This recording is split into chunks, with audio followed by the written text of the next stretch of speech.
तो ये जो चैप्टर रहा हमारा, इसमें जो है वर्णित चुनाव संबंधी सभी गतिविधियों की सूची बनाएं।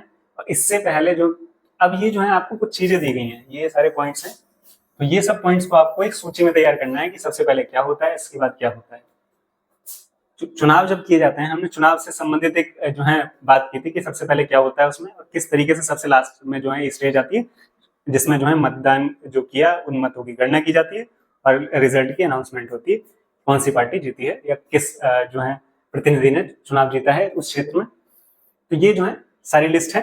अब ये लिस्ट किस तरीके से बनेगी, सबसे पहले क्या होता है, सबसे पहले मतदाता सूची बनती है, हमने बात की थी, सबसे पहले मतदाता सूची बनती है, फिर चुनाव प्रक्रिया की घोषणा की जाती है कि चुनाव की घोषणा की जाती है, फिर जो प्रतिनिधि है वो नामांकन दाखिल करता है अपना, फिर चुनाव घोषणा पत्र जारी किया जाता है, उसके बाद चुनाव अभियान रिलीज की जाती है प्रतिनिधियों द्वारा कि वो जो है अपने लिए वोट की मांग करें, वो क्या क्या कार्य करने वाले हैं आगे जब वो जीतेंगे।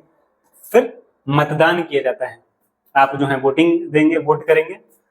पुनर्मतदान के आदेश अगर कहीं जरूरत रही कि जहां पर जो है चुनाव में गड़बड़ियां रही, वहां पर दोबारा मतदान किया जाता है।